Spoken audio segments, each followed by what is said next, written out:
¿O cómo tú tienes esa sensación de que este es un gran emprendedor en el cual me gustaría invertir? Te fijas mucho en que conozca de su producto, en que conozca de su mercado, en que conozca la problemática. Ayuda mucho, pero no es obligatorio, que conozca la... Miguel Gallo es inversor en uno de los mejores fondos de Latinoamérica, Impact Ventures PCM. Fondo dedicado al Venture Capital, pero con foco en la inversión social. Miguel lleva años relacionado al mundo de los negocios y las inversiones, pero siempre le interesó la ayuda social. Y hoy viene a hablarnos acerca de inversiones y el impacto que ésta puede tener en la sociedad. Los emprendedores están locos, y locos en el buen sentido de la palabra. Aprenderás cómo la inversión de impacto puede ayudar a la sociedad. Además, verás qué es lo que requiere un emprendedor para que no solo tenga éxito financiero, sino que también cambie el mundo. A lo mejor no estás dentro de mi tesis todavía, pero quiero conocerte, quiero ver cómo va tu proyecto, quiero ir sabiendo de ti y en 1, 2 o 3 años te puedo invertir, pero ya vi todo tu desarrollo y nunca sabes en qué plática de café o qué plática de cervezas te van a ayudar a complementar, o vas a conocer a tu co-founder o vas a conocer a tu próximo inversionista. Pero claramente no nos podemos quedar con solo esto, sino que también aprenderás cuáles son las claves de la inversión de impacto. Y si no fuera poco, también te daremos las claves para que puedas construir relaciones con inversores, encontrar founders y otros que te permitan no solo crecer, sino que crecer tu empresa. O sea, si me vas a buscar en frío para decirme, oye Miguel, vi que estás en contacto con tal persona, ¿me lo puedes presentar? Oye, todavía ni te conozco, ¿no? O sea, búscame y busquemos en un evento, buscamos tener... Bienvenido a un nuevo capítulo de Dentro del Juego Podcast. En esta ocasión estamos con Miguel Gallo. Nos conocimos, de hecho, el año pasado aquí en Chile porque viniste a Impactaland. Estuvimos ahí conversando un rato y de ahí yo dije, me gustaría conversar más en profundidad con Miguel acerca de lo que es el mundo VC, su forma de invertir. Y bueno, tuviste la amabilidad de acceder a esta conversación, así que muchas gracias y qué mejor que tú para que te presentes. ¿Quién es Miguel Gallo? No, hombre, gracias a ti, Nacho. Ahora sí que gracias por la invitación, por continuar la plática, porque me dio mucho gusto conocerte por allá. Pues yo te diría que Miguel Gallo es papá, es amigo, es hijo, y también es alguien que toda la vida ha estado enamorado del planeta y de las comunidades rurales. La verdad es que pues desde chico, desde que tengo memoria, tuve la ventaja y el privilegio de poder crecer cerca del campo mexicano, y eso me ha dado una visión y una perspectiva de la vida bien padre, que pues poco a poco con mi carrera se fue como todo perfilando hacia allá para desde hace 3 años estar en Impact Ventures PCM, que ya platicaremos un poco más, pero es un fondo enfocado en inversión de impacto, ¿no? Pero digo, además de todo eso, de como persona, me encanta leer, me encanta andar conociendo cosas, descubriendo nuevos retos, y pues, yo te diría, ese es Miguel Gallo, ¿no? Oye, vi una publicación tuya en LinkedIn en la cual repasaba ahí lo que habías leído durante el año. A mí me gustó bastante porque también me gusta bastante la lectura. Entonces, eso es algo que compartimos, lo de esa como afición por la lectura. Y vi que lees de todo, como desde negocios, ficción. Ahí te gusta leer en general. Me encanta leer, y la verdad es que nunca ando con un libro a la vez, ¿no? Generalmente tengo 2 o 3, siempre estoy con uno de negocios, uno de fantasía, uno de historia, uno de repente de filosofía o teología, o sea, como para cambiarle un poco también por el ambiente, ¿no? Mi esposa trabaja en las noches, entonces hay veces que me toca estar cuidando a las niñas, y en lo que se duermen y demás, agarro el Kindle. Yo era de puro papel hasta hace 2 años que descubrí el Kindle y las ventajas de poder cuidar niñas chiquitas que apenas están durmiendo, y agarrar el libro en esos 40, 50 minutos que no leen, te regalan espacios de lectura, ¿no? Y la verdad es que es mucho por cómo vaya pintando el día, ¿no? Hay días que el trabajo te pide tanto mentalmente que yo siempre he sido más de un libro que de la tele. Llegar a leer algo de ficción, algo de novela histórica, como que me ayuda a desconectar, a apagar el ruido. Hay veces que pues, hay que estar también muy, muy involucrados. Creo que algo que de repente pecamos los inversionistas es decirnos saberlo todos, cuando los que realmente saben de lo que está pasando y demás son los founders. Pero si se acercan a pedirte un consejo, oye, nunca está de más leer libros y conocer de lo que está pasando en otros lugares para poder dar consejo lo más atinado posible, ¿no? Y digo, al final tomarán o dejarán el consejo, pero pues hay que intentarlo hacer desde la parte informada y para mí no hay mejor forma de hacerlo que leyendo. O sea, ¿a ti crees que te ha ayudado como en tu carrera como inversor esta afición a la lectura? Yo creo que sí, y yo creo que también, digo, nos podríamos poner a citar miles de autores y estudios y demás, pero creo que sí te ayuda a pensar de formas críticas y de formas creativas, ¿no? O sea, el apagar el ruido, por así decirlo, con imaginación, con otro tipo de formas, te da estructuras mentales que sí te puede ayudar a de repente ver cómo sí más que cómo no cuando te enfrentes a un problema, ¿no? Entonces, yo es algo que valoro y agradezco muchísimo el tener tan inculcado el hábito de la lectura, ¿no? Y hay vicios que no se van y la fantasía es uno de ellos, ¿no? Como que yo pensaba que cuando iba a crecer iba a dejar la fantasía, pero soy generación Harry Potter, entonces me tocó leer muchísimo cuando a la edad de Harry Potter, conforme iban saliendo los libros y pues la fantasía de Harry Potter, El Señor de los Anillos, Star Wars, como que la mente regresa a la querencia. Oye, Miguel, ¿y cómo llegaste a este mundo de las inversiones? Yo diría, hay quien dice coincidencias, yo que soy creyente digo que fue una diosidencia, ¿no? A ver, yo estudié economía, mi papá toda la vida trabajó en bancos, yo juraba que nunca iba a trabajar en un banco, entonces mi último año de la carrera trabajé en una consultoría y el día que presenté mi tesina de titulación me buscaron de Santander, aquí en México, para invitarme a banca de empresas y como el borras, ¿no? O sea, de más rápido que un hablador que un cojo, luego acepté. Acabó siendo una carrera de 5 años en banca empresarial, donde fui creciendo a distintos aspectos, o sea, desde ser puro back office, a ayudar con inversiones, a ayudar con tipos de cambio, a ayudar con gestión, y luego ejecutivo de cuenta. Y de ahí me invita a un banco panameño que tiene una oficina de representación en México que se llama Banco General, sobre todo a ver más banca corporativa y más project finance. Nos tocó estructurar unos proyectos padrísimos de plantas de cogeneración, de financiamiento de inventarios. ¿Sabes qué proyectos bien padres?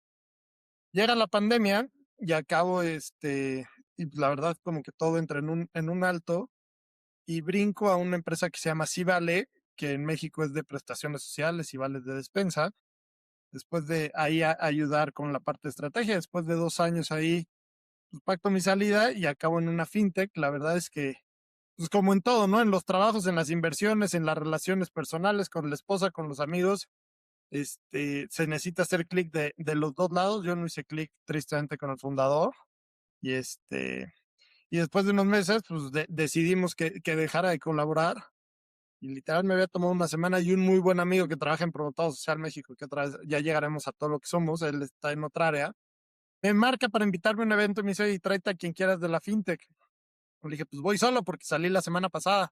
Dijo, no, a ver, espérate, está la vacante de oficial de inversiones, de Investment Officer, ¿te interesaría? Sí, y ese día tuve entrevista y un mes después terminamos el proceso y yo feliz de llegar a donde llegué, ¿no? Como te decía, toda la parte o sea, con todo lo de finanzas, toda la economía, de ver de las empresas, ver capitalización, instrumentos de financiamiento, me fascina. Y luego toda la parte social que tengo en mi casa y que tengo de historia de vida y demás, es algo en prepa y principios de carrera. Tuve una fundación con unos amigos que era de mejoramiento de condiciones de vida en comunidades rurales, construíamos casitas, dábamos consultoría de otras fuentes de generación de ingresos y demás. Entonces, como que pues llegué a casa, por así decirlo, porque fue mi sweet spot de dos de mis pasiones profesionales, ¿no? Las finanzas y el cómo luchar por dejar un mundo mejor que el que recibimos, ¿no? Oye, ¿y eso viene desde chicos? ¿Tú literalmente ibas a como construir casas cuando ibas en el colegio? Sí, sí, sí. A ver, mis papás se conocieron en un movimiento que empezó hace muchos años, que de misiones de guerrero, ¿no? Eran misiones de evangelización católicas y todo.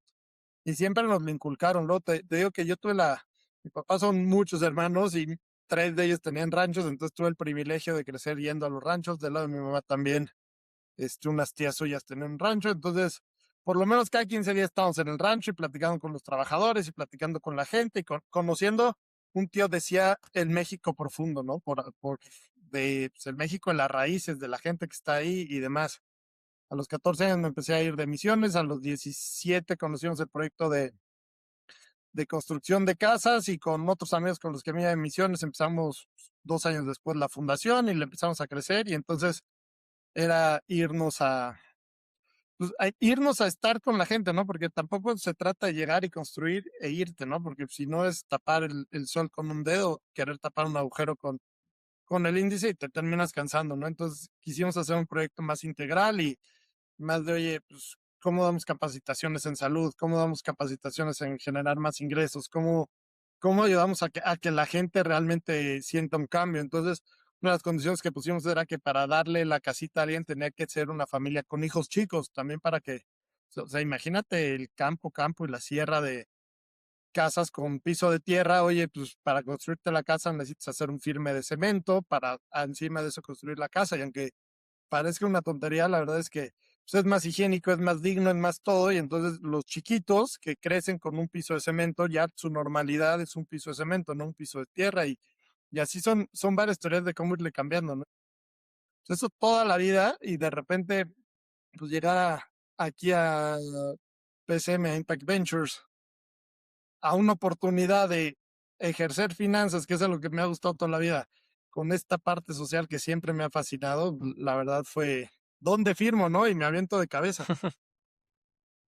Y ahí metiéndome un poco en qué estás actualmente, qué es lo que qué es lo que haces tú, qué es lo que hace un VC. A ver, yo te diría, un inversionista es la gasolina, o sea, le da la gasolina al emprendedor, la gasolina en términos monetarios y de repente toca escuchar y toca ver, ¿no? Pero a mí lo que se me hace padrísimo es justo lo que somos nosotros, porque nosotros más que un fondo de VC, somos un fondo de inversión de impacto, ¿no?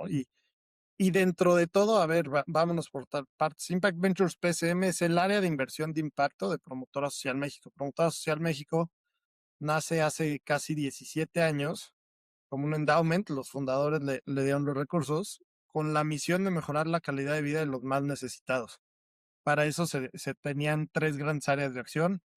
Era promoción social, toda esta parte de desarrollo de ecosistema, inversión social, filantropía e inversión de impacto. Pero pues en 2009 que empezó, la verdad es que en México, por lo menos la inversión de impacto y el ecosistema emprendedor todavía estaba muy verde, ¿no? Entonces había que apoyar en cualquier etapa de todo tipo de fondos, empresas, todo. Le damos mucho foco a salud, educación y desarrollo económico, como que eran las 3 partes dentro de desarrollo económico, bienes y servicios básicos como luz, ayudar a comercio justo, o sea, como que, pero en general, muy así, las primeras inversiones de impacto de promotora fueron en 2012, pero tuvimos como, el vintage promedio de ese primer fondo es 2015. Llega la pandemia y es, oye, a ver, espérate, llevamos 8 o 9 años invirtiendo, hemos tenido buenos resultados, hemos tenido muchos aprendizajes, ¿qué sigue? Y entonces empezamos a diseñar un programa, un proyecto que se lanza a principios de 2023. Yo llego en junio de 2023, soy el último que llega del equipo para esta parte. Y se decide que la inversión de impacto ahora se llame Impact Ventures PCM porque se lanza un fondo de $50 millones para apoyar emprendedores latinoamericanos. Así que de México a la Patagonia, exceptuando Brasil, ¿no? O sea, el famoso Spanish speaking LATAM.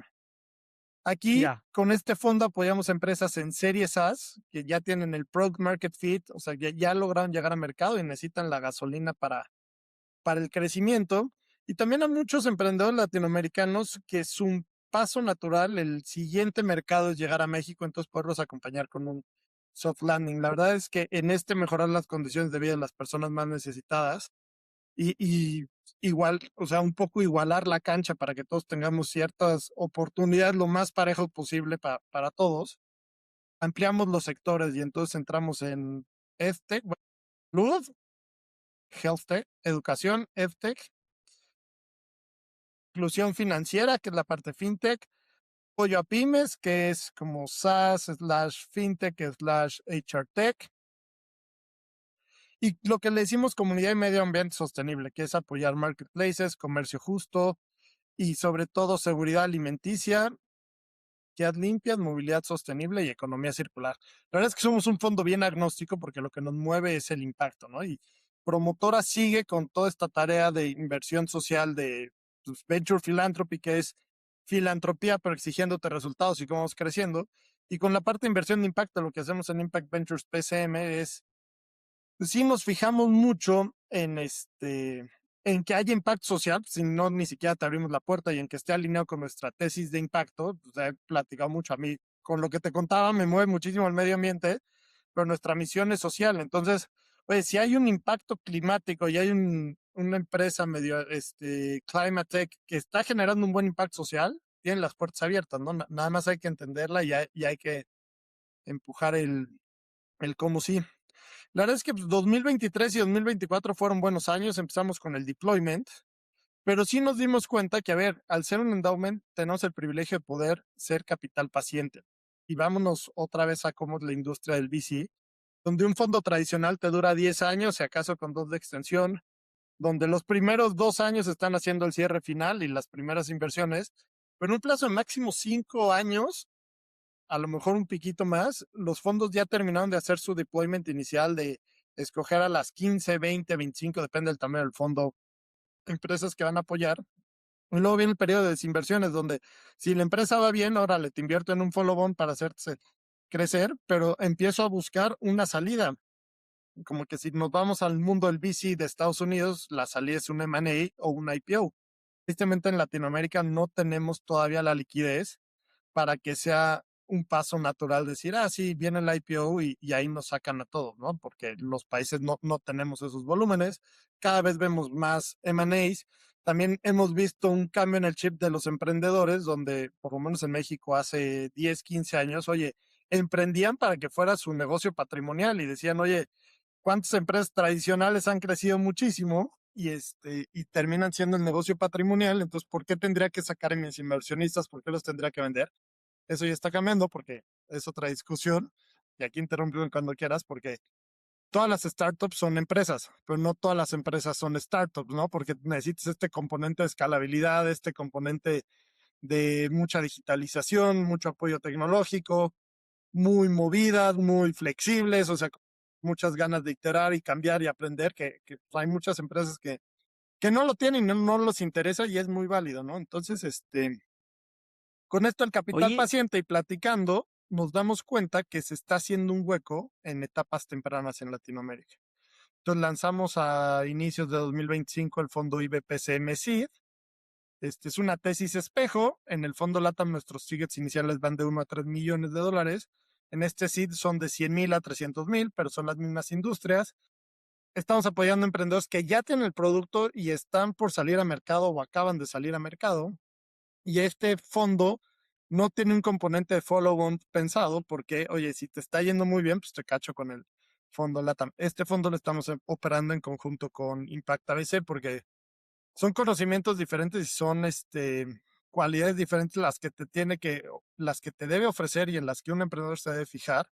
Si te están acompañando en seed, en pre-seed, o nos vamos a serie A o nos vamos a serie B. Nosotros sentíamos que como equipo teníamos que ofrecerle bien y un buen valor agregado en series A si nos faltaba en CD Pre-Seed y por eso decidimos aliarnos con Impact AS y además nos trajimos a otra persona para el equipo. Entonces, pues realmente ahorita estamos en 2 fondos, en el de IBPCM Seed con Impacta y en nuestro fondo LATAM, además de gestionando las inversiones del Fondo México. Y otra vez, ¿no? La magia de lo que estamos haciendo es, nos comportamos casi como un VC, pero damos capital paciente y lo más importante, nos fijamos en negocios que tengan impacto social.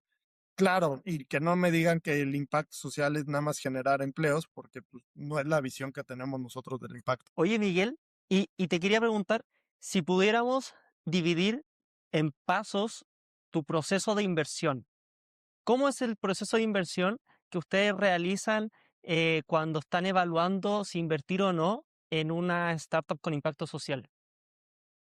Mira, yo te platicaría los 2 procesos, ¿no? A lo mejor el de IBPCM Seed está mucho más claro porque tenemos un link para aplicar y entonces los emprendedores aplican, parte del equipo revisa y si hace sentido el cuestionario que nos mandaron y el deck, se agendan en una sesión de pitch.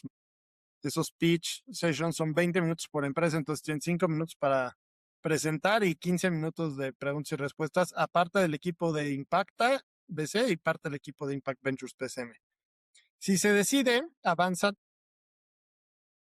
Sí, que te quería, por ejemplo, me dijiste primero se agenda un link, o sea, uno va y como startup voy relleno el formulario para que ustedes me puedan ver.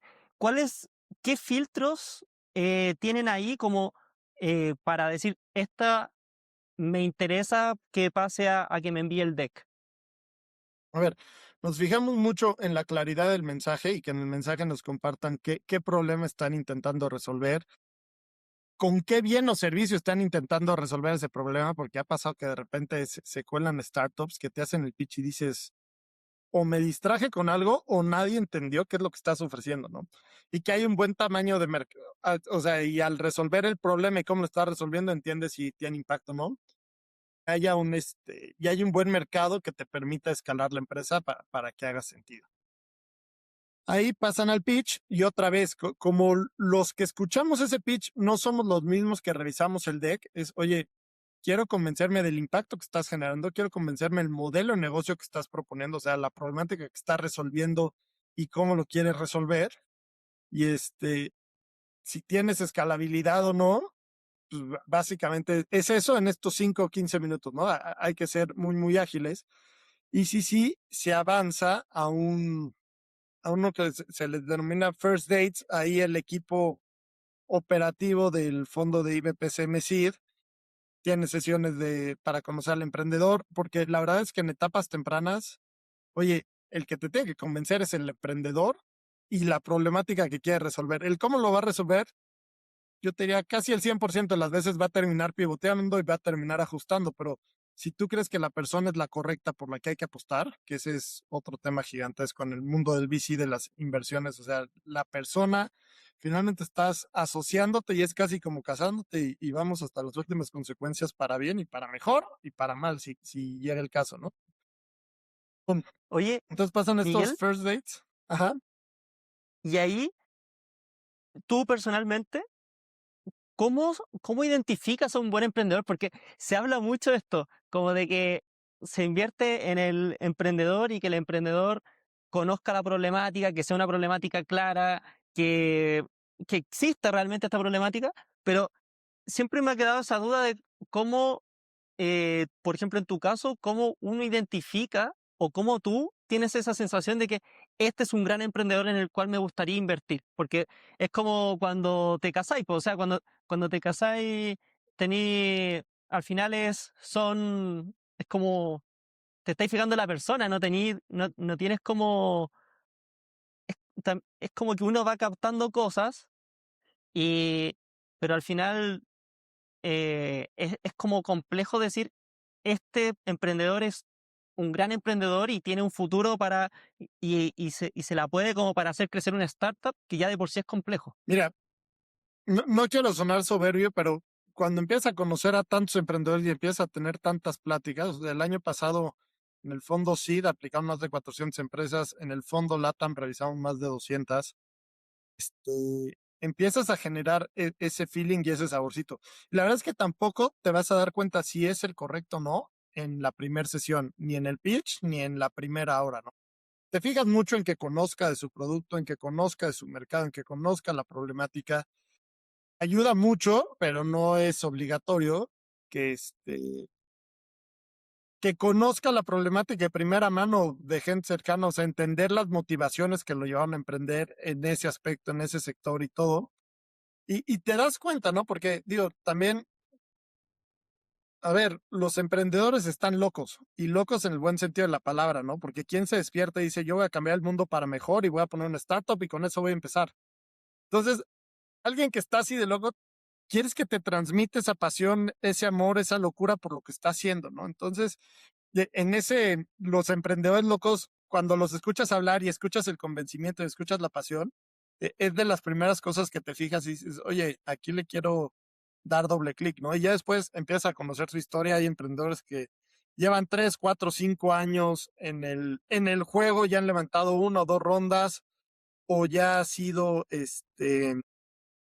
y te empiezan a mostrar resiliencia y la misma historia del startup te enseña resiliencia y como que empiezas a ver cómo van avanzando, ¿no? Entonces, la verdad es que no es algo que descubres el día uno, es algo que vas conociendo y que vas descubriendo.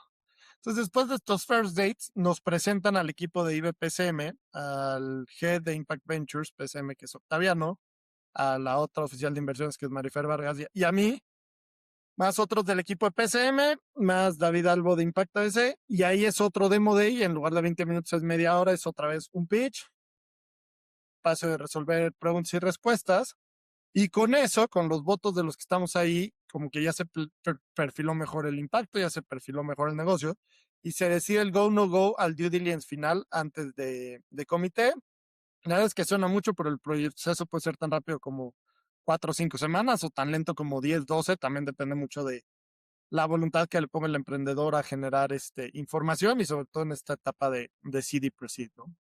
El fondo LATAM es diferente. A ver, nosotros dentro del fondo LATAM tuvimos una estrategia de fondo de fondos donde hasta invertimos un cachito en 6 fondos, ¿no? Que son aliados y porque la verdad es que ya en una serie el pipeline calificado, y el pipeline calificado decimos los que vienen del portafolio de otros fondos, los que conoces en eventos presentados por otros fondos y otros aliados tuyos, generalmente es el mejor pipeline y son los emprendedores que llegan como endorsed y con el backup y sabes que vienen bien, ¿no? Entonces, cuando conoces un emprendedor, ya sea que te lo presentaron mismos emprendedores de tu portafolio, fondos aliados, te invitan a subirte a la ronda y diferente.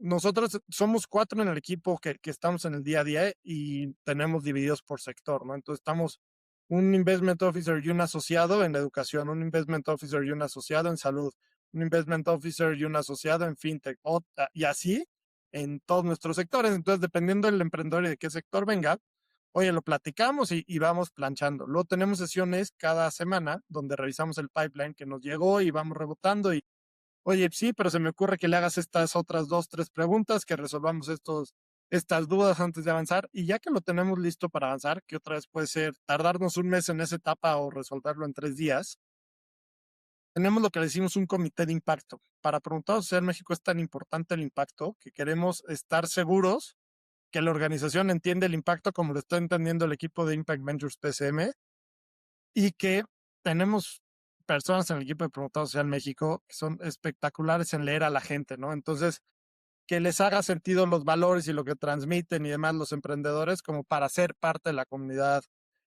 PCM, ¿no? Y que estemos todos alineados. Y si pasa el comité de impacto, tenemos primeras impresiones con nuestro comité de inversión. Nuestro comité de inversión tenemos el reto, que es bueno y es malo en algunas cosas, tiene sus ventajas y desventajas de ser externa a la operación del fondo, ¿no? Entonces, vamos con una primera impresión de, oigan, nos llegó este startup, nos gusta esto, no nos gusta esto, nos preocupa esto, no nos preocupa esto, ¿ustedes cómo lo ven? Entonces, de ahí salimos como con una lista de preguntas, de dudas, de cuestiones para enfocar mucho el due diligence, ¿no? Y de ahí hacemos due diligence y luego vamos a comité de inversiones y ya en los dos son órganos diferentes, pero lo que es padre en el due diligence es, o sea, por lo menos en el de Series A nos clavamos muchísimo en el equipo, ¿no? Porque también vamos a la vida en startup. Oye, de 0 a 1 es seed y pre-seed y muchas veces son los founders o co-founders y para de contar y a lo mejor alguien de componente tecnológico. De 1 a 10 ya metiste a 1 comercial, pero apenas estás empezando a crecer y el equipo empieza a crecer. De 10 a 100, que generalmente la serie es cuando ya llegaste a 10 y lo quieres crecer a 100, hasta las características y el liderazgo del fundador o de los fundadores tiene que cambiar, ¿no? Dejan de ser ejecutores y se tienen que volver estratégicos, dejan de ser puros doers y se vuelven planners y empiezan a gestionar equipos. Entonces es bien importante conocer al equipo porque pues, ya no depende, ya no es un one o two man show. O sea, ya depende del C-level y de lo que armaron y de qué tanto se han institucionalizado, de qué tanto se han sabido acompañar por inversionistas institucionales y tienen un consejo y saben escuchar y demás, ¿no? Entonces, como que ahorita que decías, ¿cómo te das cuenta cuando es el emprendedor? Pues a lo largo de todas estas reuniones, porque salen dudas financieras y entonces me quiero sentar con el fundador y el director de finanzas, o si es el mismo, para entender cómo lo manejas y cómo es tu estrategia de comercialización y cómo gestionas clientes y cómo haces la producción y cómo generas operaciones. O sea, como que todo en el día a día te va ayudando a conocer las personas, ¿no? Ahorita que hablabas de las bodas, no conoces a tu esposa y al día siguiente le das el anillo de compromiso. Ni siquiera empiezas de novios, es, oye, vamos a salir un par de veces, vamos viendo cómo funciona, luego nos hacemos novios, luego vamos viendo cómo funciona y luego te doy el anillo, vamos viendo cómo funciona y ya después firmamos y ahí sí hasta la muerte, ¿no?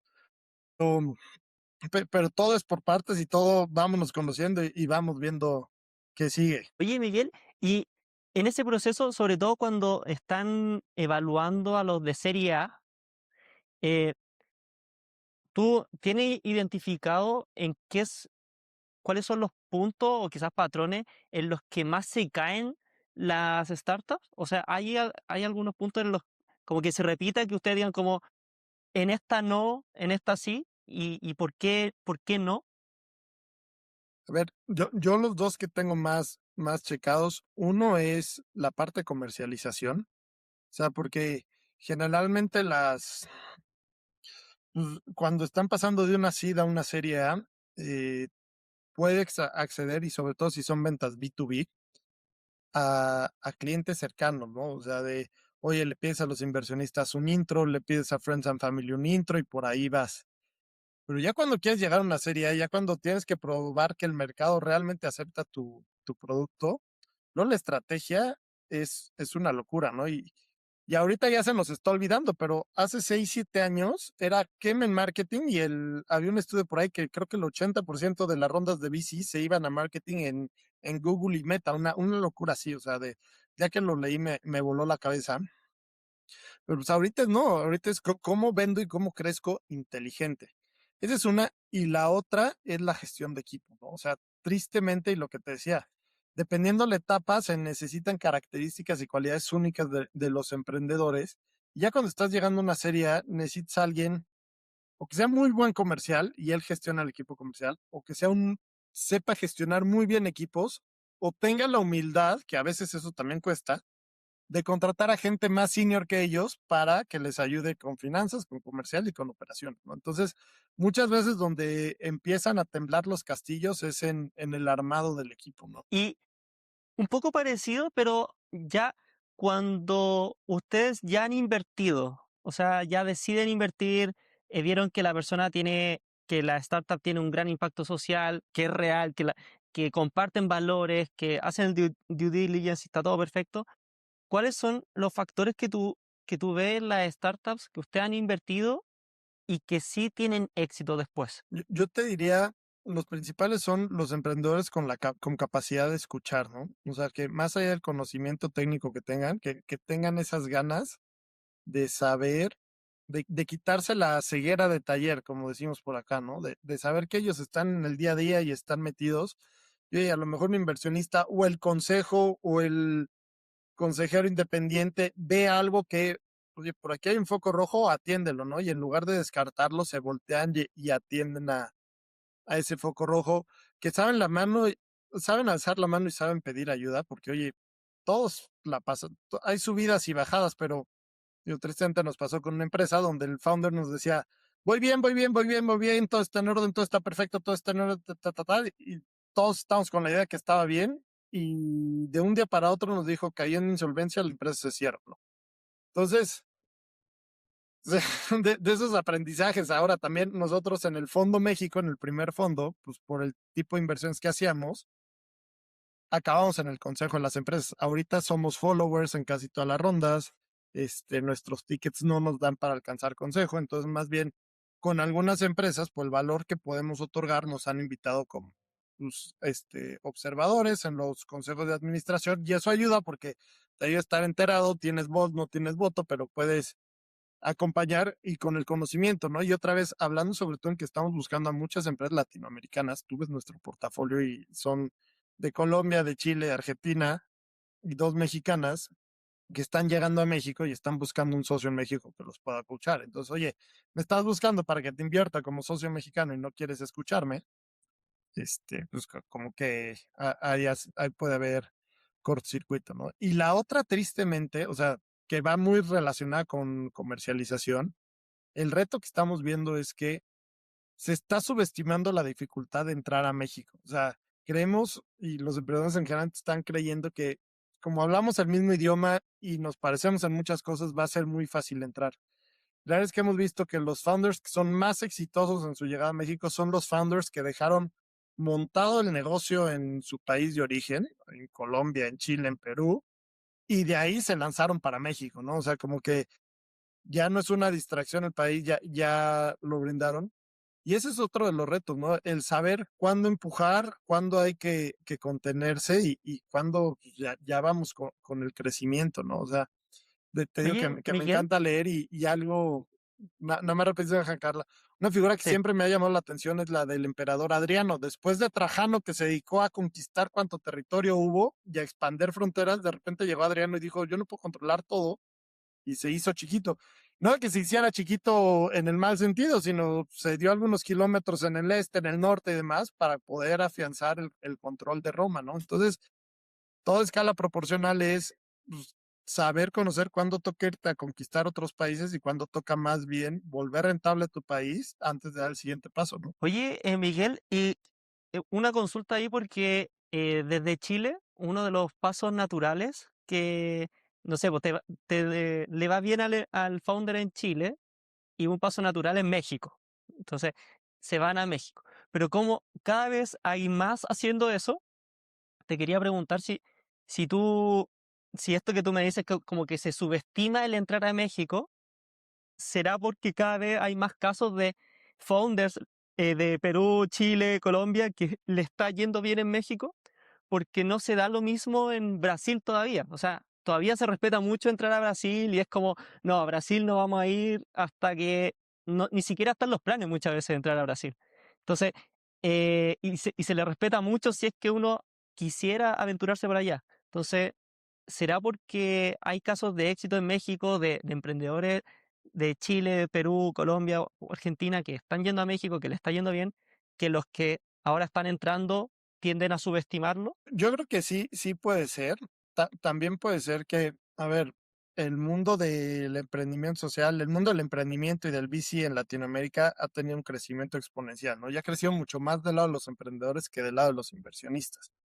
Entonces, esto que dices, pues sí, es el paso natural, ¿no? Y como que en Chile, en Colombia, en Argentina, siempre está el cuestionamiento de, pues el siguiente gran mercado es o Brasil, que casi te podrías quedar en puro Brasil, o México, y de México probablemente saltar a Estados Unidos, ¿no? Entonces, pero en este brinco, tú lo has dicho, el emprendedor cuando el emprendedor viene a México, es mucho más fácil que cuando el emprendedor se queda en Colombia o se queda en Chile y desde allá dice, no, bueno, voy 2 semanas al mes y regreso, y ahí es cuando vemos batallar. Ahora también te digo, hay despachos de abogados, hay despachos de fiscalistas especializados en acompañar el aterrizaje en México, ¿no? Y los emprendedores los conocen y los buscan, pero muchas veces se les olvida buscar a los fondos de inversión mexicanos, ¿no? Aquí estamos nosotros, está Dalus, está Dila, está Ignea, está 500, está Angel Ventures. Hay muchos fondos de VC mexicanos. Entonces, aunque es la práctica, tampoco pasen todas las operaciones. Yo les diría a los founders que quieren llegar a México, si van a levantar una ronda para llegar a México, sí busquen a un inversionista mexicano que les pueda ayudar con un soft landing en presentaciones comerciales, en perfil de clientes. La verdad es que los mexicanos, aunque no parezca, de repente somos bien cerrados, ¿no? Y entonces van a escuchar mejor al que tiene la voz, el acento mexicano que el que tiene el acento sudamericano. Entonces, o sea, hasta en coachar de, oye, te conviene traer a un perfil de este tipo, o pues mira, conozco estas 3 personas mexicanas que conocen de la industria y que te pueden ayudar, te cambia todo el juego, ¿no? Entonces, yo lo que voy con el subestimar es que creen que desde su país de origen pueden llegar a conquistar a México. Y es muy diferente a los que dicen, ya dejé todo listo en mi país de origen, o quiero quemar nada en mi país de origen y me voy a México, pero me voy a vivir México y a conocer desde México, ¿no? Ya, entonces, a los emprendedores que, y fundadores que están intentando entrar a México, sí o sí, irse a vivir a México, colocar un equipo y realmente estar ahí con el fin de conocer cuál es la idiosincrasia mexicana, conocer cómo se hacen los negocios. Justo ayer hablaba con unos fundadores que son Kunsap, que es una startup chilena, y que la CEO es mexicana. Entonces, ella se había venido a vivir a Chile y me decía, justo ella me decía que una diferencia cuando está negociando es que el chileno te dice directamente, por ejemplo, no, como no me interesa tu producto. En cambio, el mexicano muchas veces te dice como, lo voy a ver, como que no es tan directo en eso. Entonces, como que si uno no conoce la forma de negociar, quizás estás como perdiendo tiempo, siendo que en verdad te está diciendo como no, pero desde como sin decírtelo directamente, po. No, sí, de repente me han llegado startups que están llegando a México con unos pipeline que dices, híjole, cierras el 10% de lo que traes en el pipe y ya hiciste el año, ¿no? Pero la realidad es que, o sea, hay un chiste por ahí que dice que si un mexicano te dice que sí, es que puede ser. Si te dice que puede ser, es que no. Y si te dice que no, no es mexicano. O sea, la verdad, no sé por qué, pero como nos cuesta muchísimo decir que no, y hay que saber negociar con eso, ¿no? Entonces, hay que saberlo ver. También otro tip que una de las empresas de nuestro portafolio implementó que se me hizo fenomenal fue, oye, voy a necesitar $1,200,000 para 2 años de operación en México de sueldo, rentar lugar, pagar impuestos, pagar todo, ya sé que es 1,200,000. Entonces está destinado el 1,200,000 de la ronda, más para operaciones de México y lo demás es capital de trabajo y lo que sea. Entonces ya sabe que está apostando por 2 años de picar piedra en México, que si en México no vende cero durante esos 2 años, tampoco le está jalando dinero a la casa matriz, ¿no?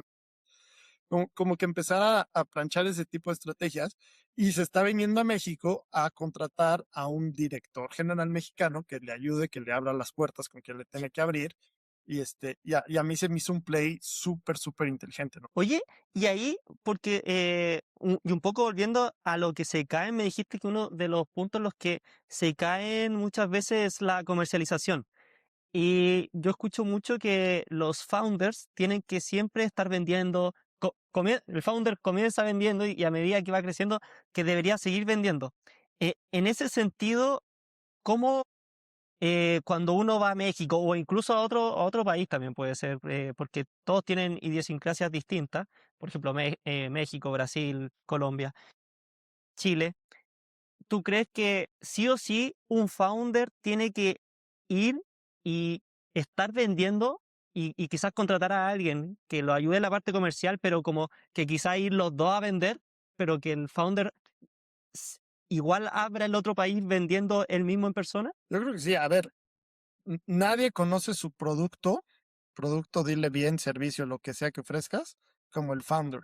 Nadie tiene las motivaciones para vender y para hacer crecer su empresa que tiene el founder. Entonces, oye, justo un founder colombiano, un founder chileno, un founder argentino que llega a México, pues a lo mejor él no va a ser el que abra las puertas porque para eso está contratando un country head en México, un director comercial en México, pero por lo menos los primeros meses o las primeras reuniones sí tiene que acompañarlo, ¿no? Porque es el que conoce el producto que tienen, es el que conoce lo que realmente están resolviendo, lo que realmente están construyendo. Y es parte de la capacitación, o sea, no te voy a dar un manual de estos son mis productos, sal y véndelos, ¿no? O sea, no es un Tupperware lo que se ofrecen en las startups, ¿no? O una caja de Lego donde todo el mundo conoce que es Lego, entonces, oye, pues vete a vender cajas de Lego, es muy diferente a la personalización, al conocimiento, a la motivación. Entonces, yo sí creo que por lo menos al principio de cada etapa de país, sí, el founder tiene que acompañar a quien sea que se vaya a quedar encargado de lo comercial para abrir esa parte, ¿no? Y, y eso mismo supongo que va como con el segundo punto que tú me decías, que es lo que se cae, que son la gestión de equipo. Que si al final se lo dejáis solo, al final es parte de tu equipo, po, y si dejáis solo a tu equipo de venta, es como que no estáis siendo un buen gestor de tu propio equipo, ya sea en Chile, México o donde sea. Y ahí te quería preguntar, el, ¿cuáles son las características que tú ves como que cambian de un founder cuando está en pre-seed a una serie A? Porque tú mismo me dijiste, y que hay una que es súper como clara, que en pre-seed el founder es como un doer, que tiene que hacerlas todas, que está ahí y después que tiene que pasar a una parte como más estratégica, más de planeación. Pero, ¿cuáles son esas habilidades que cambian para que el founder pueda seguir siendo relevante y no se convierta en un cuello de botella para la organización a medida que va creciendo? Yo te diría, y es otro libro que acabo de leer, que cuenta de liderazgo al estilo de los jesuitas, ¿no?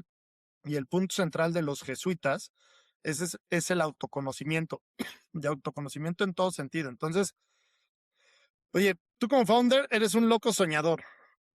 A lo mejor eres un soñador buenísimo en ventas y te alías con otro soñador buenísimo en tecnología y es tu co-founder y tu co-founder técnico y el que va creando. Pero tienes que saber cuáles son tus puntos fuertes y tus puntos débiles. Entonces, oye, si yo no soy bueno para finanzas, ni mi co-founder es bueno para finanzas, al primero que tengo que traer al equipo es un CFO. Si estoy enamorado del impacto social, al primero que tengo que traer al equipo como co-founder, como parte del equipo, es alguien que te ayude con teorías de cambio, sobre todo si quieres hacer una empresa social, ¿no? Con teorías de cambio, cuál es el bien o servicio que vas a ofrecer para resolver la temática. Entonces, yo creo que la principal característica que cambia de un seed a un pre-seed es que y sobre todo con los exitosos, el founder ya sabe de qué pie cojea y es al primer equipo que busca, ¿no? O sea, otra vez, si soy no tan bueno en finanzas, si soy no tan bueno en tecnología, si soy no tan bueno en ventas, si soy no tan bueno en medición de impacto, o sea, como que hay, si soy no tan bueno en operaciones, como que busca al que sí es bueno y gestiona con el que sí es bueno, ¿no? O sea, y creo que generalmente cuando estamos en el doer estamos hace y hace y hace y hace y hace y hace. Cuando revisan, y esa es una de las características a las que tiene que llegar un buen founder, es a saber leer y a saber ver hasta de los temas que no conozcan. Oye, no soy un buen financiero, pero soy capaz de meterme a las fórmulas de Excel y ver si están sumando o no están sumando bien las celdas, ¿no? O sea, y de entender, oye, si mis ventas dependen del marketing y de repente hubo un mes que en lugar de darme 10-1 me dio 4-1, ¿qué pasó, no? O sea, como que aprender a identificar esos outliers que le están cambiando, ¿no? Una vez platiqué con un director de operaciones de Walmart en México. Decía, ya cuando estás a este nivel, es como una cabina de pilotos, ¿no? Y eso es en operaciones de un CFO. Vas navegando, tienes el rumbo fijo y en lugar de estar con el volante o con el timón, pues estás viendo un panel gigantesco y estás checando que no se prenda la luz roja aquí, que no se prenda la luz verde aquí, que no se prenda la luz azul. Y si se prende cualquier foco, ¿cómo lo arreglo, no? Entonces, yo creo que hacia eso tienen que ir tendiendo los founders, ¿no? Y ahora un poco yendo en específico a lo que es la inversión de impacto, como ¿cuál, cuáles son las principales características que separan a la inversión tradicional, quizá, eh, bueno, a la tradicional que no es de impacto? ¿Cuál es- qué diferencia en la forma de evaluar a la inversión de impacto? Mira, yo te diría que la principal es que además del retorno financiero, o sea, la inversión tradicional busca retorno financiero. Aquí, además del retorno financiero, buscas que la empresa que estás apoyando, en la que estás invirtiendo, genere un impacto, y ahí valga la redundancia, positivo en lo social o en lo medioambiental o en lo medioambiental con con su quehacer. Entonces, estás dispuesto no a renunciar a todo tu rendimiento, pero sí a reducir un poco el rendimiento con tal de generar un impacto social o un impacto ambiental que mejore las condiciones de vida del mundo, ¿no? O sea, que dejemos un mundo mejor de como lo encontramos. Yo te diría, esa es la principal diferencia. Puede haber muchísimas más y han corrido artículos de la inversión de impacto en los clubs y demás, pero lo principal es estar dispuesto a sacrificar algo de rendimiento por generar una mejora en la sociedad. Y en eso tú me mencionaste por ahí que el founder tiene que conocer las teorías de cambio. ¿Qué son estas teorías de cambio? Pero teoría de cambio es el para qué existo, ¿no? O sea, en Promotora Social México tenemos una teoría de cambio que es padrísima y es para brindar una equidad en las oportunidades que tiene la sociedad mexicana, ¿no? Pero tenemos diferentes empresas del portafolio. Hay una increíble que, por ejemplo, de Galgo, que son chilenos, ahí los tenemos en el portafolio, que su teoría de cambio están convencidos que con ayudar a las personas a accesar a movilidad a través del financiamiento de motos, los puedes impulsar en el desarrollo económico y en el desarrollo familiar, ¿no? Entonces, oye, si yo a la persona le financio una moto, y cuando hicimos el due diligence nos contó una historia padrísima de un profesor de tenis que antes nada más iba a dar clases a un club y que gracias a que tiene la moto ya no nada más va a un club, va a otros dos, su ingreso se incrementó en 3x y además ahora de hacer 4 horas de su casa al trabajo hace 2 horas y o sea, como que todos esos cambios o de una enfermera que se iba en transporte público a un hospital a trabajar y en cambio ahora con la moto, pues además de trabajar en el hospital tiene 2 pacientes por fuera y los puede atender y los puede ir a revisar. Aunque esa teoría de cambio está increíble, ¿no? Tenemos otra, que no me sé la teoría de cambio per se, pero me encanta esa empresa que se llama Someone Somewhere, que trabaja con artesanas, mejorándoles el ingreso. Y nos compartían el año pasado que de las cosas que más orgullo les daban es que era una de las artesanas que empezó a trabajar con ellos hace 10, no sé, 10, 12 años, sus hijos, en lugar de tener que ir a trabajar gracias a este ingreso adicional, pudieron terminar la preparatoria, ¿no? Entonces, o sea, como que la teoría de cambio es lo que estoy haciendo, cómo quiero que tenga injerencia en la sociedad. ¿Y ustedes en el deck evalúan también la teoría de cambio cuando se las presenta, cuando le están presentando a la startup, supongo, que debe ser un factor igual La, relevante dentro de lo que les presentan?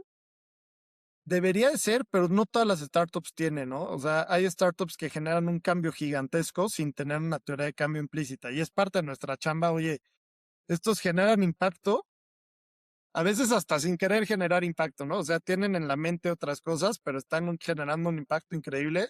Sí, nos inclinamos mucho más por los emprendedores que tienen clarísimo, oye, yo quiero mejorar en esto, esto y esto para la sociedad, ¿no? O sea, y por ejemplo, ahorita de teorías de cambio hay otra empresa en nuestro portafolio que se llama Clínicas del Azúcar, que ellos tienen como misión que la diabetes desaparezca en México. Oye, es gigantesco. Y atienden a pacientes con diabetes en toda la parte de prevención para evitar complicaciones y demás. De ahí para arriba. Entonces, pero cuando entramos muchas veces con las empresas, no tienen una teoría de cambio clara, pero sí te das cuenta del impacto, si está o no embebido, por así decirlo, en el modelo de negocio, ¿no? Tanto en cómo lo producen o en qué bien y servicio están ofreciendo de manera digna y asequible para todos, ¿no? Entonces, que a lo mejor no hay una teoría de cambio per se, pero sí te das cuenta con quién es el usuario objetivo o con quiénes son los empleados o con quiénes son los beneficiarios finales de la empresa, si hay impacto o no hay impacto. Y ahí me mencionaste que algo que igual encuentro interesante, que muchos ni siquiera saben que pueden estar generando un gran impacto y que quizás tienen otras motivaciones. Pero, por ejemplo, ¿qué pasa si es que te llega una startup que generan impacto, que le está yendo bien, que están ayudando a la sociedad, pero que el equipo fundador en realidad siempre está como... su motivación es más de crecer la empresa, revenue, y no y genera impacto porque se le ocurrió la idea y le salió bien. Eh, Porque ahí hay como como que los valores de ellos y lo que ustedes están buscando quizás no están tan alineados. Pues, o, ¿qué pasa en esos casos? Eh, a ver, es un buen dilema, ¿no? Porque lo que buscas con inversión de impacto es que el impacto se vuelva sostenible en el tiempo porque las empresas se volvieron rentables y ya no necesitaron que los inversionistas le sigan metiendo lana, como pues, pasa con las fundaciones y las ONGs que viven de la filantropía, ¿no? Y que la empresa ya se volvió rentable y se fue. Yo te diría, si el target del emprendedor es puro ingreso y el impacto se da de forma indirecta, generalmente va a llegar un momento en que o va a decidir subir los precios muchísimo, o va a decidir hacer recortes de personal cañones, o algo va a pasar que el impacto se va a caer, ¿no? Entonces es parte de lo que hay que ir conociendo y es parte de lo que también hemos ido aprendiendo a leer, ¿no? Cuando un founder te cambia el pitch nada más por ser un fondo de impacto que dices, por aquí titubeó, vamos a donde lo vi débil, vamos a hacer la presión para ver si sí o si no, ¿no? Porque, o sea, tampoco quieres a alguien que esté 100% motivado en los ingresos y no le importa el impacto. Los emprendedores sociales, que son estos emprendedores que emprenden todos estos sectores de mejora para la sociedad, sí traen, aunque sea el gusanito, aunque sea un 1%, pero traen algo, una conciencia, un Pepe Grillo que no los va a dejar borrar de un plumazo el impacto, ¿no? Y, y no sé si le ha tocado, pero le ha tocado como el otro extremo en el que quizá un emprendedor es solo social, no se preocupa nada de lo que es revenue y al final que pueda estar manejando mal la empresa y deteriorando su revenue y crecimiento por ir solo a lo social. Sí, sí nos ha pasado. Y nos ha pasado más de una vez y ahí toca hablar como inversionista de, a ver, yo soy tu inversionista, estoy preocupado por el impacto y lo que más me interesa es el impacto y por eso te invertí, pero también necesitas volverla sustentable. Lo platicaba en una serie de conferencias que organizamos desde todo Promotora Social México que se llaman Impact Days con un founding team de una de las empresas de nuestro portafolio. Si la solución al problema que estás planteando es rentable o no, te lo va a decir el mercado. Si no es rentable, eres fundación. Si es rentable, puedes ser startup, aunque al principio quemes dinero, ¿no? Entonces, oye, ahí lo que les decimos es, nos encanta el impacto que estás generando, pero aunque te duele el corazón, súbele tantitito al precio o ajusta tantitito el margen, porque necesitamos que te vuelva rentable para que el impacto sea sostenible en el tiempo y sea al infinito, ¿no? Porque si no, pues tarde o temprano los emprendedores o nos quedamos sin dinero, nos vamos a cansar de apostar a que la empresa se vuelva rentable, ¿no? Y más con lo que estamos viviendo en el ciclo económico de un poco de escasez de liquidez, donde buscamos ya los inversionistas pues más el bottom line y que las empresas vayan muy en camino de rentabilidad antes que el puro top line de crece, crece, crece, crece, crece y quema dinero porque hay de sobra. Entonces, pues, con impacto es todavía más, ¿no? De, oye, hay menos recursos porque hay menos escalabilidad, porque hay menos rendimiento, entonces cuídalos y cuídalos mejor y haz que te rindan en el tiempo lo mejor que se pueda. Cuando ustedes invierten, ¿tienen algún objetivo como de rentabilidad en el fondo? Te pregunto porque cuando uno invierte, no sé, en acciones de la bolsa de Estados Unidos es no sé, un 9% promedio, el S&P 500 y en general hay como benchmark de, de rentabilidad. Entonces, ustedes, me imagino que la rentabilidad que se busca en una inversión de impacto es menor a una inversión tradicional, pero ¿tienen un objetivo de rentabilidad igual o no se fijan tanto en eso? Nosotros en el fondo LATAM tenemos un objetivo de rentabilidad, una tasa interna de retorno alrededor del 20%, ¿no? Y esto en cómo se traduce, tampoco es que te voy a exigir salir antes o después y demás, ¿no? Sabemos que cuando creas un portafolio vas a tener cierto porcentaje de empresas que van a tronar, cierto porcentaje de empresas que te van a regresar entre el 0.5 y el 1% por cada dólar invertido, un porcentaje menor entre 1 y 2, otro entre 2 y 5 y otro arriba de 10, ¿no? La verdad es que es parte del chiste y parte de lo padre de este proceso es, oye, en primero, pues, cómo creo un portafolio en diferentes etapas, en diferentes sectores, con diferentes tipos de impacto, para que en el juego global, como dices, de las acciones, oye, si le metes toda tu lana a Amazon, pues en una bajada o en un estornudo, o a Tesla, en un estornudo pierdes el 50%, ¿no? O si inviertes todo en Bitcoin, en una caída, pues aguántate a que vuelva a subir, ¿no? Entonces, aquí el chiste es jugarle a crear un buen portafolio, por un lado, y por otro lado, a saber acompañar, ¿no? Y a no volverte loco y otra vez, tenemos la ventaja de tener capital creciente, entonces vamos acompañando y vamos empujando y vamos moviéndole por aquí, por acá, para ayudar a que las empresas se vayan consolidando. Y otro gran paradigma que creo que tiene que cambiar de la industria del VC es, olvídate de que el 80% de tus empresas van a tronar, el 10% van a regresarte, el 5% van a darte el doble y el 3% te va a hacer el fondo, ¿no? O sea, de estos de, sí, yo invierto en 2025, pero ya sé que son dos fund makers.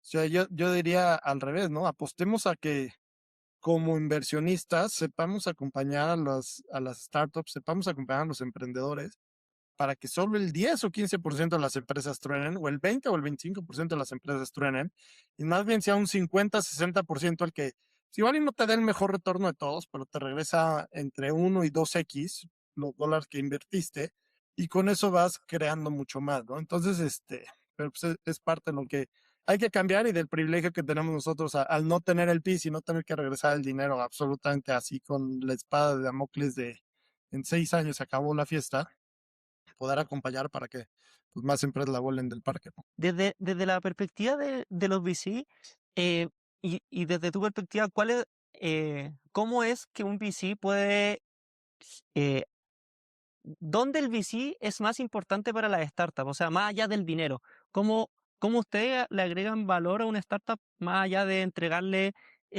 un capital para que pueda, no sé, abrir México o un país?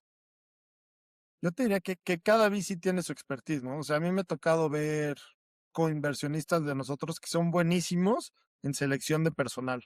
Entonces las startups se acercan con ellas y les alzan las manos. Oye, necesito un CFO, necesito un CTO, necesito.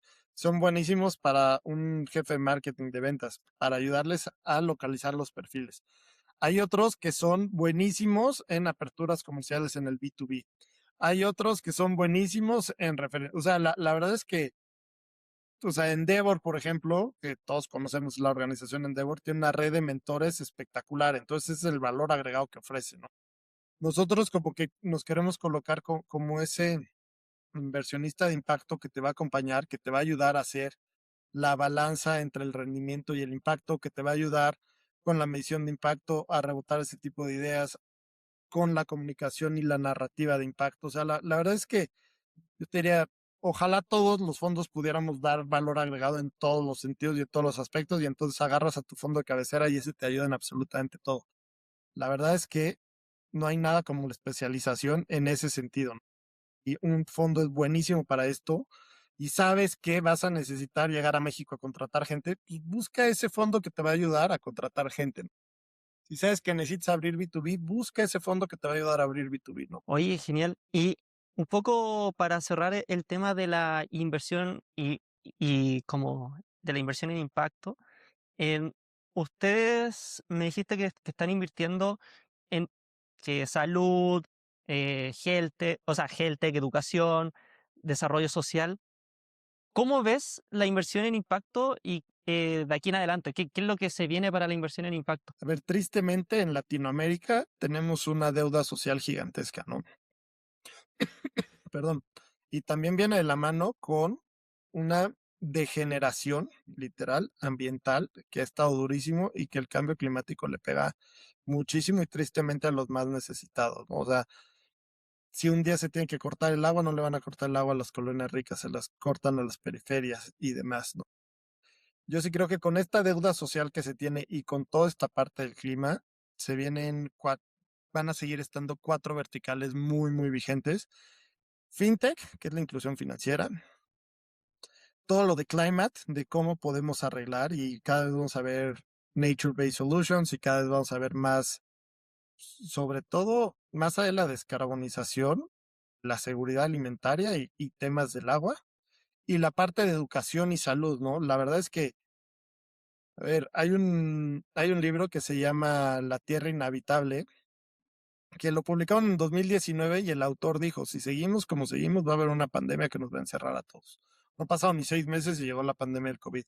Yo creo que como sociedad no nos imaginamos todavía los efectos que puede tener realmente el cambio climático en temas de salud. Y no nada más son pandemias, van a ser sequías, van a ser, en México traemos un brote de sarampión que no entendemos por qué, pero van a regresar.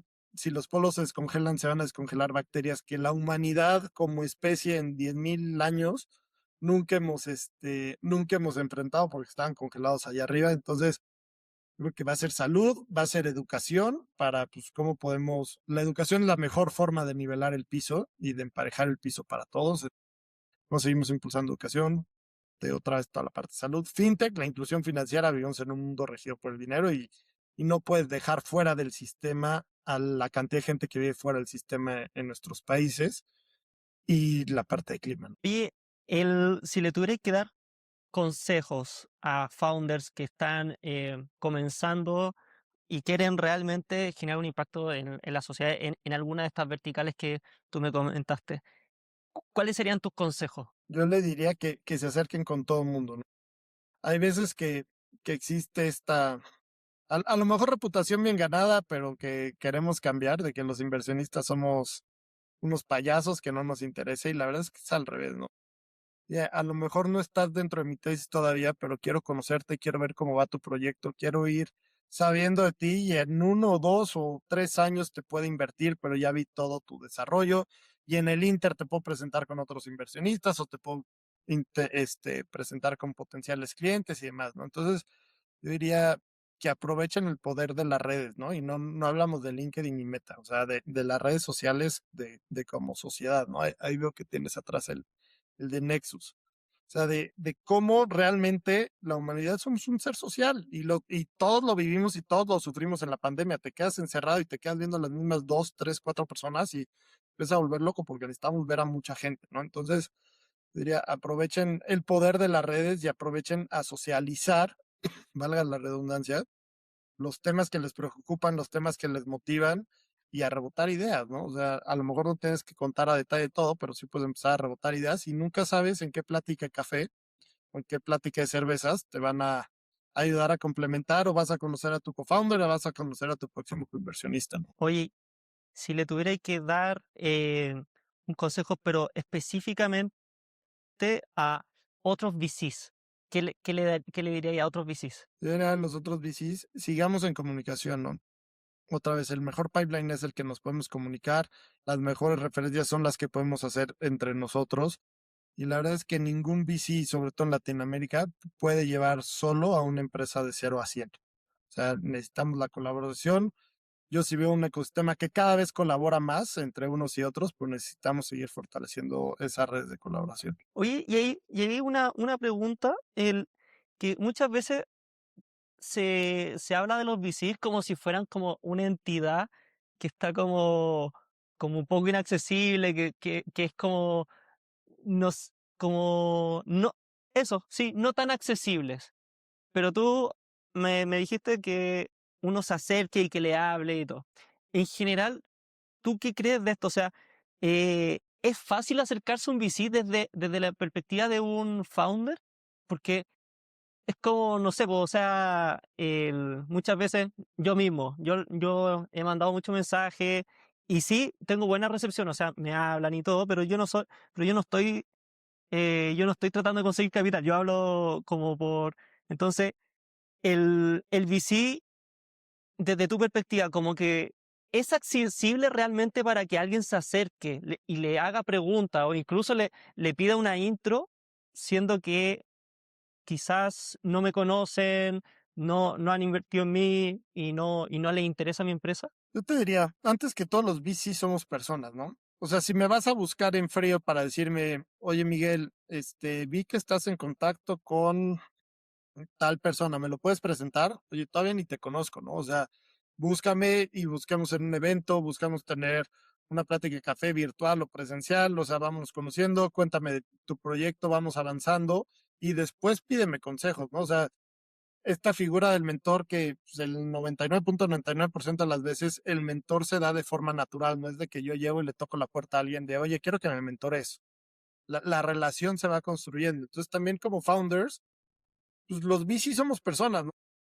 Todos los fondos de inversión estamos llenos de personas y sí, la inteligencia artificial cada vez crece más y cada vez analiza más, pero al final, quien invierte o no quien invierte, regresamos a la analogía del matrimonio, ¿no? O sea, necesitas ese feeling de humanidad, de, oye, hay clic o no hay clic. También nos ha pasado, ¿no? En el equipo de, oye, este emprendedor es buenísimo, lo que está construyendo es buenísimo, pero no le invertiría. ¿Por qué? Pues porque nada más no hay forma de que hagamos clic. Ni él me cae bien, ni yo le caigo bien. Respetamos nuestro trabajo, pero no nos vemos trabajando en el día a día, ¿no? Entonces, yo también es válido. Entonces, yo le diría a los founders, sí acérquense al VC, pero no se acerquen con la lista de peticiones de entrada, porque eso te genera hasta resistencia. Acércate a platicar, acércate a generar una relación. No va a ser una relación de amistad, pero sí puede ser una relación de cercanía, de ir, ¿escuchan? En una de esas encuentras un mentor, en una de esas encuentras un champion, en una de esas te pueden abrir todas las puertas o llegas y ya sé que no estoy en la etapa para invertir, pero me encantaría empezar a platicar y demás. Y en ese al riesgo de sonar redundante, en esos 2 o 3 años pues, vamos a crear una relación que cuando te pueda invertir por mi tesis, adelante. Y también estar pues, conscientes de que somos mucho menos fondos de inversión que startups. Y a veces, aunque quisiéramos darle tiempo a todo mundo, no se puede. Entonces, ¿tú recomendarías, por ejemplo, a un founder que se acerque y le diga, no sé, un mensaje de LinkedIn como, oye, ¿me darías 15 minutos para un café virtual, por ejemplo, por Meet? Como que eso se podría llegar a aceptar o primero tú entrarías como con una conversación no sé, por chat y después ver si sale alguna reunión por Meet solo para conversar. ¿Algo así sería un buen approach para comenzar una relación? Yo, la verdad, o sea, y esto hablo por Miguel Gallo, prefiero Sí, que me sí, busquen así de, oye, veo que estás en el sector, me encantaría platicar contigo, regálame opciones para tener un café. Porque luego en bueno. el chat cada quien lo lee y lo ve cuando quiere, ¿no? Habrá quien te diga, mándame un mail y demás. Pero cuando te hacen todo el pitch comercial en LinkedIn, dices, híjole. Y a veces hasta feo decirlo, pero luego te llegan solicitudes y en su perfil dice Sales Manager, o Growth Hacker, y dices, no sé si te quiera tener, porque hay veces que ya ni leen el perfil y ya tienen el mensaje enviado por default, ¿no? Entonces, pero oye, como founder, déjame, te mando un correo, me encantaría platicar contigo, me encantaría rebotar ideas.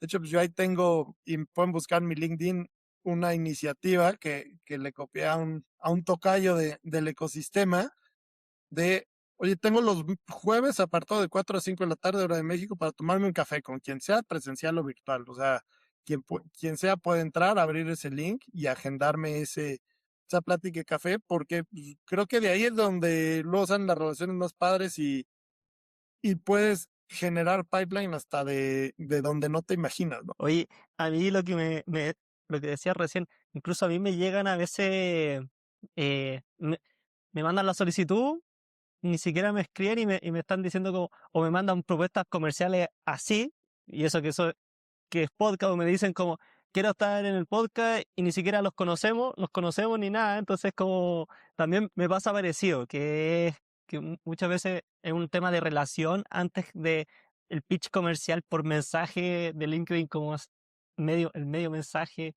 que se ve feo a veces.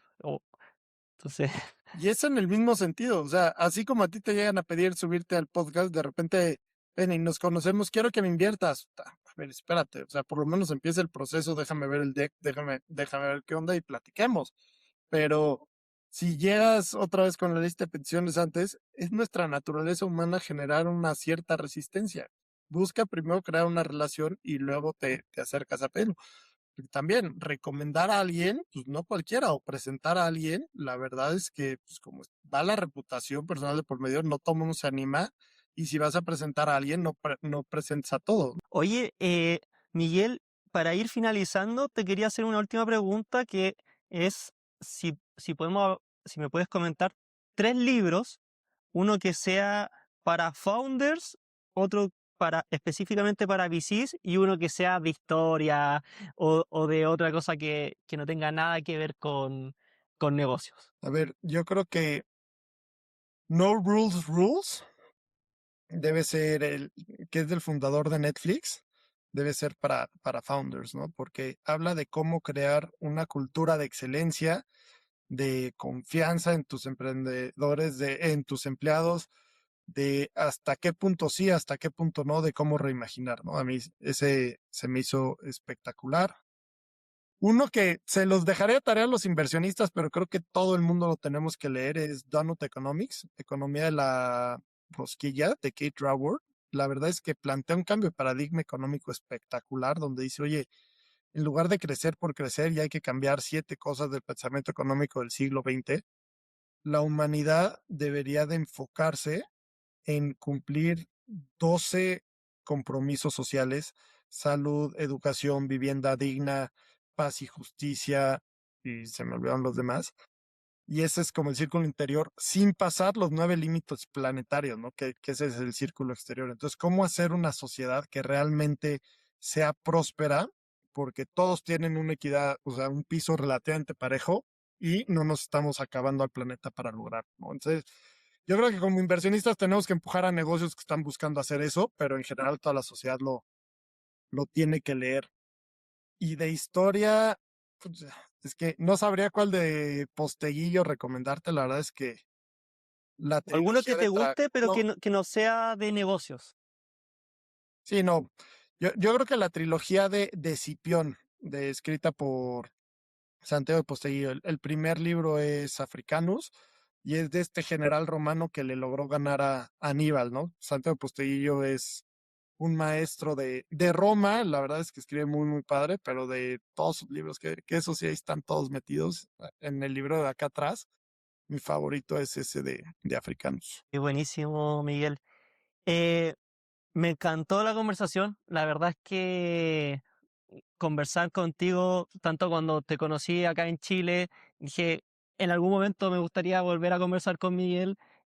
Lo bueno es que se dio y esto de la inversión en impacto, de verdad que a mí me provoca como que me gusta que hayan fondos así. Por ejemplo, hace poco hablaba con un founder argentino que está con una Heltec y lleva 3 años desarrollando el producto, ya logró lanzar como entrar a hospitales y cosas así, pero lo que le ha costado levantar capital, a pesar de que del impacto que está generando, ha sido muchísimo porque, no sé, pues me decía, eh, le habló a VCs y la tesis que tenían no estaba muy lejos de él, o incluso ciertos partnerships que está tratando, no sé, pues si es que con tema justo lo que tú me decías, como que le decían, oye, pero sube el precio, y él no quiere subir el precio porque le